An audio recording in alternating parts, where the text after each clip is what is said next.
talk to us about Ferran Torres then, who has been used as a striker by Pep Guardiola. And it strikes me that he is just, there always has to be one individual at City who might be unhappy and on the move. And we've seen it with Emerick, John Stones, Emerick Laporte, Bernardo Silva's probably the prime example. We're now being told that Ferran Torres is, according to your line on the Athletic, that he might be the next one to leave. But equally, you could see him coming back in and being rehabilitated, for want of a better word, in the same way that Stones was, Laporte was, Bernardo Silva is at the moment. Yeah, and I mean, the thing with this is, in Barcelona, the first response anybody's going to have, and City fans in particular, because Barca were linked with like 3 or 4 City players and something, including like Ilkay Gundogan. You just think, how's that ever going to work? Yeah. Sterling as well, Sam. Yeah, Sterling as well recently. So City fans are just particularly saying, well, they've got no money. How's this ever going to work? And that is one of those things. But people, obviously, they take that out really on the people who write the story. It's like, well, I know they've got no money either, but this is the situation. But this is the conversation that I had when I had this conversation with the people around Torres that, said, well, this is what's happening. And I was like, well, obviously Barca got no money. So that's one part of it. How is that going to work? But the other thing was, I said, I think it was word for word. I was like, I can imagine a situation in February, let's say he doesn't go and City don't sign a striker.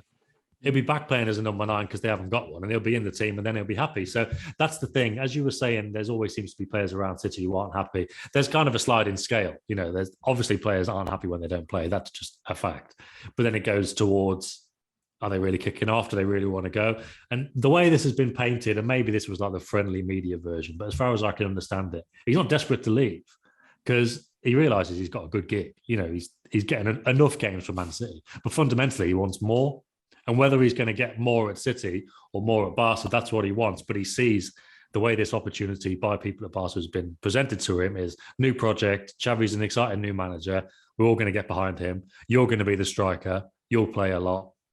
Do you want to come? And he's like, oh, actually, that sounds pretty good. And obviously being young and Spanish and funnily enough, on Friday, I'm going on a bit now, but on Friday, before this came onto my radar, I was speaking to somebody who knows some of the Spanish players. And I was like, what do they think about the 2 big Spanish clubs? Because again, us on the outside, we'd probably say, okay, they're nicer places to live, but they're not the guarantees of winning the Champions League anymore, especially compared to somebody like City. You'd imagine being a few more finals under Guardiola at least.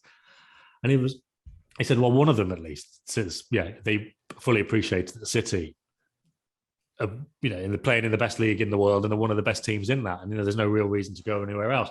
But obviously for Torres, there's still that pull. So yeah, the promise of slightly more football, the head of a new project and all this kind of thing, he's thinking, yeah, I could live with that. So that's the situation as it stands at the moment.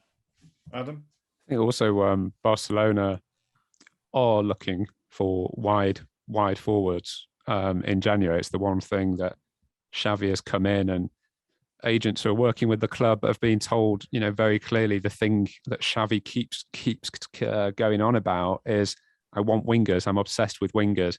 In much the same way as Pep's built Manchester City's team with real width.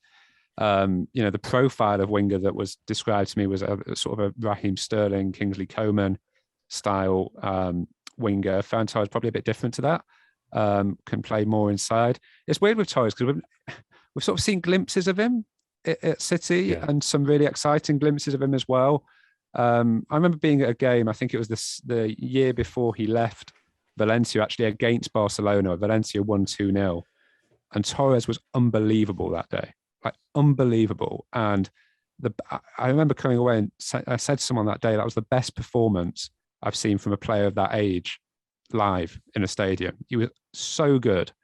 And there has been this huge excitement around him in Spain for quite a long time. And he's a big part of the Spanish national team as well. Yeah. And it's a Spanish national team that don't have that many options up front at the moment that you would class as world class. Morata plays a lot still. So I think ahead of the World Cup, he'll be looking at it and thinking, I need to be playing football every week. And I need to be, a really significant part of a team. And, and there's no better way to do that as a Spanish player than by playing for Real Madrid or Barcelona. Yeah, he knows as well at City, like the rest of us, he's expecting City to sign a big name striker either in January or the summer. So his chances are going to be even further reduced. That's what he's thinking. And great players. Great players have left. Leroy Sané in the end left City. Sometimes there are really good players that just can't get in every week at Man City anymore, and that's how good City have become. But not many though. Really, No, most. I said great players. I meant great player. Probably. I mean, it would have been different in the summer, to be fair. But with the financial situation around the top clubs, I think if Juventus, Real Madrid in particular had a bit more money around, I think Bernardo probably would have gone. He nearly went to Barca the year before. Laporte may well have gone. Maybe Jesus, maybe even Sterling. If there was more money floating around, there might have been. But you're right. So far, it is only really Sane. But it's just a fact. If you've got so many good players, you can't keep them all happy. The best way is to just rotate as much as they can. And in that sense, Guardiola does do as much as he can. But I think the some point, players just want to play more. The point you make, Chappers, is right though, in terms of City in the Abu Dhabi era have not lost players they don't want to lose as a general rule. Like that just does not happen really to Manchester City. And I imagine with Torres, it's a bit like, well, we'd love to keep him if we can, keep developing him. But if he kicks up a fuss, they'll probably, it's more of a let's see. The big unanswerable is how on earth do Barcelona finance this? Yeah. And I put that to someone close to Xavi a couple of weeks ago, and he was just like, well, they're going to be creative in their solutions. And, creative. I know Xavi's a creative manager, but that might be pushing it a bit if they're looking to actually sign players rather than loan players in January. But the final thing on this, which is just the wider thing of how a squad is managed, Sam, which I think is really interesting. After I was doing the radio last week after Liverpool beat Porto, which was the same night as City beat Paris Saint-Germain, I think, wasn't it? Yeah. And we had this discussion then. Alex Oxlade-Chamberlain got a lot of praise after Wednesday night's game for Liverpool against Porto. And we spoke briefly about how he'd had this run in the side of 2 or 3, 4 games and how that was important for him. He was then left out again at the weekend when they played Southampton. The difference I always seem to think with Guardiola as opposed to Klopp is if you're having a good run and playing well, you're not often rotated, are you? Yeah, I think that's fair to say. I mean, you might be kept out.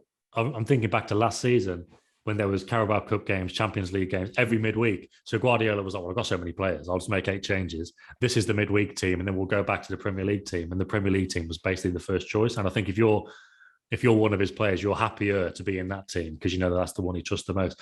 But yeah, he said at the start of this season, if you're playing well, you're staying in the team. So I think he was asked about Gabriel Jesus playing on the right wing, but he said Laporte, for example, he's playing really well. So I can tell you right now, he's going to play next weekend. And yeah, it is as simple as that. And then you had the situation where Laporte wasn't playing well last year. Stones came in, played really well, didn't get dropped. Laporte wasn't happy, wanted to go. This season, he didn't go. He came back. Stones was injured, played really well. Laporte's in the team. Stones is out. It's as simple as that. It is a meritocracy, really, but he does have to make those changes for the other games purely to keep people happy. Riyad Mahrez has started every Champions League game this season. I think he's started 2 or 3 Premier League games out of 13, 14.